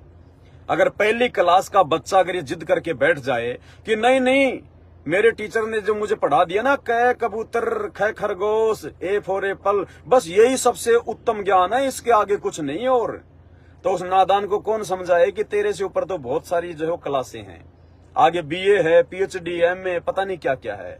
लेकिन कौन समझाए उस नादान बालिक को जो इसी जिद को लेके बैठ जाए। तो चाहे किसी भी धर्म का कोई भी, चाहे बड़े से बड़ा कोई शंकराचार्य हो, चाहे धर्माचार्य हो, अगर वो जिद करके बैठा हुआ कि मुझे जो ज्ञान प्राप्त है वो सर्वश्रेष्ठ ज्ञान है। मुसलमान कहते हैं कि हमें हजरत मोहम्मद ने जो ज्ञान दे दिया, जो कुरान शरीफ में लिखा हुआ है वो सर्वश्रेष्ठ है। हिंदू कहते हैं कि जो वेदों में, जो गीता जी में जो लिखा हुआ है और हमारे जो गुरुजियों ने दे दिया वो सर्वश्रेष्ठ है। ईसाई अपनी बाइबल को पकड़ कर बैठे हैं, सिख भाई अपने गुरु ग्रंथ साहिब को पकड़ के बैठे हैं। अब वो तो बच्चे की तरह हैं, वो पहली क्लास के बच्चे की तरह ए फॉर एप्पल खेल रहे हैं, बी फॉर बॉल खेल रहे हैं। उनको क्या पता कि तुम्हारा सबका बाप, तुम सबका पिता, तुम सबका परमात्मा, इन शास्त्रों का जनक, इन शास्त्रों को समझने की सद्बुद्धि देने वाला अल्लाहू अकबर, वो खुदा, वो राम, वो परमात्मा, वो आदि राम, वो धरती पर आकर वास्तविक ज्ञान दे रहा है तुम्हारे शास्त्रों को खोल खोल कर, कि गीता जी क्या कह रही है, वेद क्या कह रहे हैं, कुरान क्या कह रही है, बाइबल क्या कह रही है, और तुम क्या कर रहे हो। कम से कम अपनी थ्योरी और अपने प्रैक्टिकल को तो देख लो, तुम क्या कर रहे हो और तुम्हारे शास्त्र जो है वो क्या कह रहे हैं। अब मोबाइल का मैन्युअल तो क्या कह रहा है और तुम जो है कौन सा वो बटन दबा रहे हो। तो भैया कभी भी वो सही से अपना जो है काम वो नहीं करेगा। तो भाई और बहनों, इस मान अभिमान को छोड़ो, ये जो जाति और धर्म का जो अभिमान है इसको छोड़ो, इसको त्यागो और अपने परमपिता परमेश्वर जी की पहचान करो, उनके सत्संग सुनो। तुम्हारी पुस्तकों में क्या लिखा हुआ है थोड़ा विचार करो, चिंतन मनन करो। ये मनुष्य जीवन जो है ये पक्ष और विपक्ष करने के लिए नहीं मिला है। तो परमात्मा कहते हैं पक्षा पक्षी के कारण सब जग रहा भुलान, और निष्पक्ष होके हरि भजय वो है संत सुजान। उसको चाहे हरि कह दो, चाहे अल्लाह कह दो, चाहे भगवान कह दो, चाहे गुरु कह दो, एक ही बात है, भाषा भिन्न शब्द है। पानी को चाहे जल कह दो, चाहे नीर कह दो, चाहे पानी कह दो, चाहे वाटर कह दो, बात एक ही है। तो वो सबका परमात्मा, वो सबका खुदा, वो अल्लाह, वो एक ही है, अलग अलग नहीं है।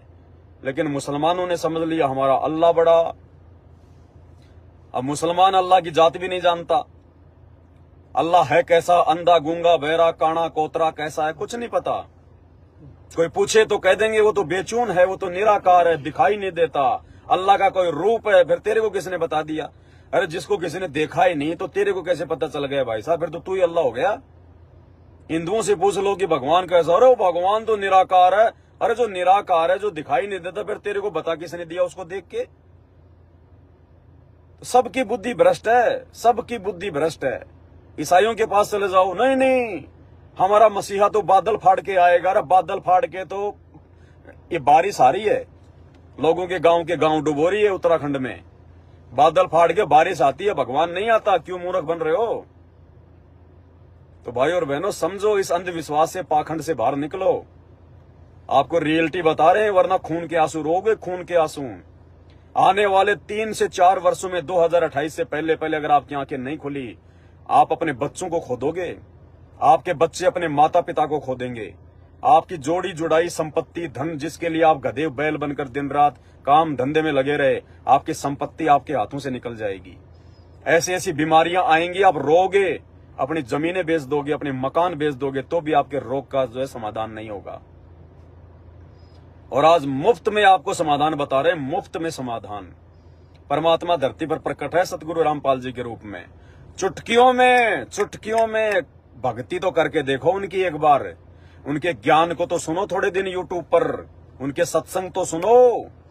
सत्संग सुनते सुनते, और जो भी तुम्हें कोई समस्या है, अगर कोई कैंसर का रोगी है, किसी को कोई और भयंकर रोग है, कोई जो है वो कर्जे में डूबा हुआ है, किसी का आपस में कोई झगड़ा है, कोई संपत्ति का कोई क्या है, कोई परिवार में राग द्वेष झगड़े हैं, कुछ भी है, आपका काम धंधा नहीं चल रहा, आप सत्संग सुनो संत रामपाल जी के। और ये बीड़ी सिगरेट, ये गुटखा, ये पान मसाला, ये मांस, ये शराब, ये खाना पीना छोड़ दो और साथ में संत रामपाल जी के सत्संग सुनने शुरू कर दो। यानी जिस दिन से आप उनके यूट्यूब पर रोजाना 1 घंटे समय निकालकर कभी भी, चाहे सोते सोते, चाहे खाना खाते खाते, कैसे भी, कोई समाधि लगाकर नहीं सुनने कोई सत्संग। आप खाना खा रहे, क्या करोगे उस समय? अपना सत्संग लगा लो मोबाइल में, 20-25 मिनट खाना खाओगे, सुनो। रात को खाना खाने के बाद में सोते हो, 1 घंटा मोबाइल में आंख फाड़ते रहते हो, क्या मिलता है तुम्हें? वो फालतू की रील और शॉर्ट वीडियो देखते हो, तुम्हारा दिमाग खराब होता है, क्या मिलता है? 1 घंटा सोने से पहले संत रामपाल जी के सत्संग चला के सुनो। और जिस दिन से आप ये काम करना शुरू करोगे सत्संग सुनने वाला, उसी दिन से यदि आप कोई नशा करते हैं, मांस खाते हैं, बीड़ी सिगरेट गुटखा कुछ भी कर रहे हैं, उसी को छोड़ दो। उसी दिन से आप वैसे नहीं छोड़ पाओगे। संत रामपाल जी का नाम लेके, उनको याद करके, मन ही मन में उनसे प्रार्थना करो कि कहते हैं आप भगवान हो, आप परमात्मा हो, आप अल्लाह हो। अगर वास्तव में आप हो तो मैं भी आज से आपके ये प्रवचन सुनना शुरू करता हूं। नियम बनाता हूं, मैं दिन में 1 या 2 घंटे, जैसा भी मुझे समय मिलेगा, या मैं निकालूंगा समय, और मैं आपके सत्संग सुनूंगा और देखता हूं अगर आप भगवान हो तो आप मेरी ये गंदी आदतें आप छुड़वाते हो या नहीं छुड़वाते हो। भाई और बहनों, बीड़ी पीने वाले को बीड़ी की धुआं से नफरत हो जाएगी, धुआं से नफरत। शराब पीने वाले को शराब पीने वालों से नफरत हो जाएगी। मांस खाने वाले को मांस जो काटते हैं उनसे नफरत हो जाएगी। इतनी दया भर देगा परमात्मा आपके अंदर। ये समर्थ है, इसके वचन में शक्ति है। आप इनके सत्संग सुनना तो शुरू करो एक बार। अरे मानस तो बनाओ एक बार। अरे दिल्ली जाना है और खाट से उठ नहीं रहे तो दिल्ली कभी जिंदगी में नहीं पहुंच पाओगे। थोड़ी हिम्मत करो, 2 कदम आगे बढ़ाओ तो रास्ता भी छोटा पड़ेगा। तो प्रार्थना कर सकते हैं, विनती कर सकते हैं, हम तो करते रहेंगे भाई। हमारा तो काम ही है और दूसरा कोई काम ही नहीं है जिंदगी में। खुद समझना, खुद भक्ति करना, दूसरों को समझाना और भक्ति पे लगाना, बस हमारे जीवन का यही मकसद है। दूसरा कोई कोई जो है मकसद नहीं है। क्योंकि हम संत रामपाल जी के भगत, उनसे उपदेश प्राप्त करने के बाद आप लोगों की तरह किसी प्रकार की कोई टेंशन में नहीं रहते, किसी प्रकार की कोई लफड़ेबाजी में नहीं फंसते। हम बिल्कुल रोग मुक्त हैं, चिंता मुक्त हैं, हम कर्जा मुक्त हैं, हम टेंशन मुक्त हैं। हमें कोई टेंशन नहीं, कोई परवाह नहीं। हमें बैठा बैठा खिलाता भगवान, बैठा बैठा खिलाता है, बैठा बैठा। ये वो समर्थ भगवान है। जब तक हाथ पैर चले अपना काम धंधा करो, थोड़े में ज्यादा दे देगा, थोड़े में ज्यादा। और जिस दिन आपके हाथ पैर काम करना बंद कर दें, आपको बैठे बैठे खिलाएगा, बैठे बैठे। ये वो समर्थ परमात्मा है।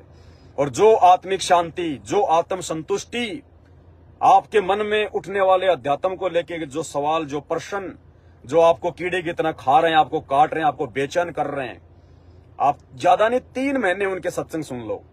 सबसे पहले सुनो उनके द्वारा बताएगी वो सृष्टि रचना। यूट्यूब पर जाकर सर्च करो सृष्टि रचना संत रामपाल जी।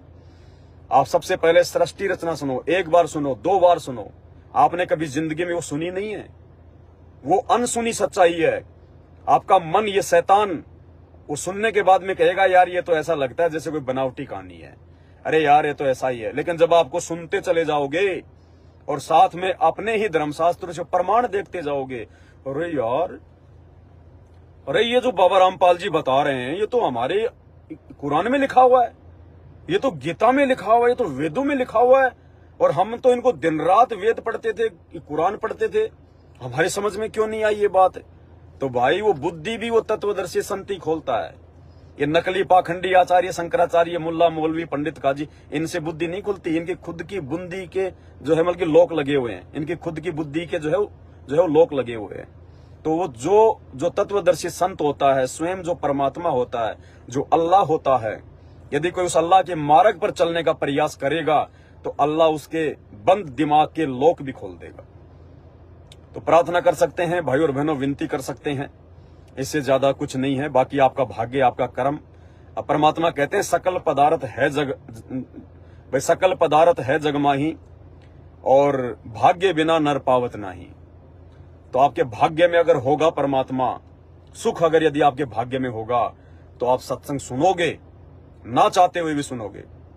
और अगर आपकी किस्मत ही फूटी पड़ी है, आपकी किस्मत में ही यदि वो पत्थर भरे पड़े हैं, तो भाई अगले जन्म में गधा कुत्ता बनने से आपको कोई रोक नहीं सकता। इस जन्म में भी, आज भले ही आप कितने बड़े पैसे वाले हो, आप धनी हो, आपके पास में गाड़ी घोड़े हैं, लेकिन भाई आने वाले 3 से 4 वर्षों में अगर रोड पे ना आ जाओ, अगर रोड पे ना आ जाओ और हाथ में यदि आपके कटोरा ना आ जाए, तो इस पवन दास की इस वीडियो में कही गई बातों को बोल देना भाई।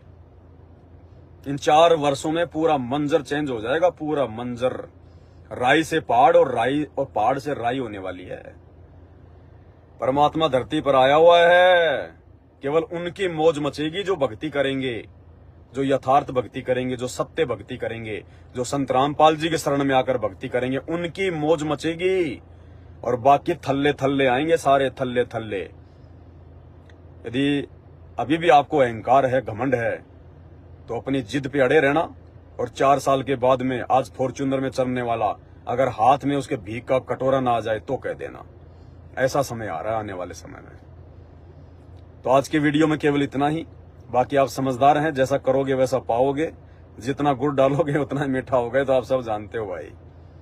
और देख ही रहे हो हालात क्या हो रहे हैं, किस कदर गर्मी बढ़ रही है। दुबई में क्या हुआ, राजस्थान के बीकानेर में क्या हुआ है, राजनीति में क्या होने वाला है, देश में क्या होने वाला है, विश्व स्तर पर क्या चल रहा है, तरह तरह के अब आने वाले समय में वायरस वगैरह। अब ये बरसात का महीना आ रहा, फिर देखना कहाँ कहाँ बाढ़, भूकंप, बादल फटेंगे, क्या क्या होगा।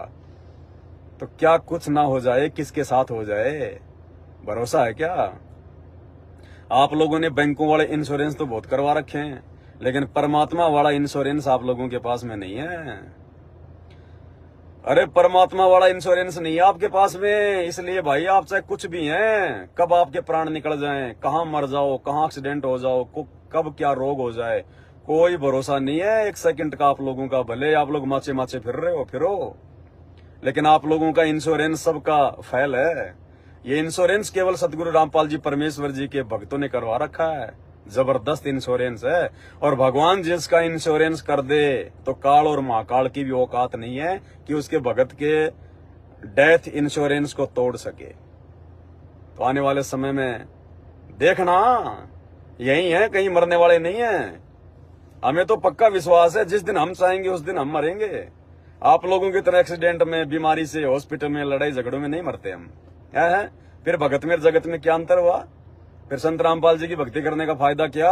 जिस दिन हम चाहेंगे 100 साल के या 200 साल के या 250 साल के, हाँ जी, जिस दिन हम चाहेंगे उस दिन हमारा परमात्मा, हमारा गुरु हमें विमान में बैठा कर लेके जाएगा।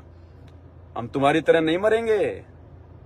ओए मर गया बेटा, और बोला डॉक्टर ने, आए अरे मेरा पेट दुख गया, अरे कैंसर, अरे फलाना दिखना, जैसे बाबा लोग कर रहे हैं आजकल, ये प्रेमानंद जैसे। चाहे 500 साल जी लेना, लेकिन जब ये संत रामपाल जी का ज्ञान आप सुनने लगोगे तो आपको तो ये जीवन भी भारी लगने लगेगा। 500 साल तो बहुत दूर की बात है। और फिर भी यदि आप चाहते हो कि मैं 500 साल जीना चाहता हूं, तो ये संत रामपाल जी भगवान वो परम शक्ति है, आपको 500 साल भी यहीं रख देगा, आपको यहीं इनका वचन है, सत्संगों में बोल रखा है, साधु वचन पलटे नहीं चाहे पलट जाए ब्रह्मांड, साधु बोले सहज स्वभाव, साधु का बोला मिथ्या न जाए।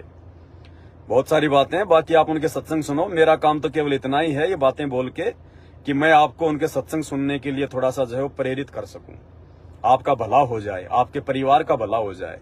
नहीं तो दुर्गति आपके दरवाजे पर खड़ी है, और ये दुर्गति कोई ताली और थाली बजाने से भगने वाली नहीं है, ध्यान रख लेना।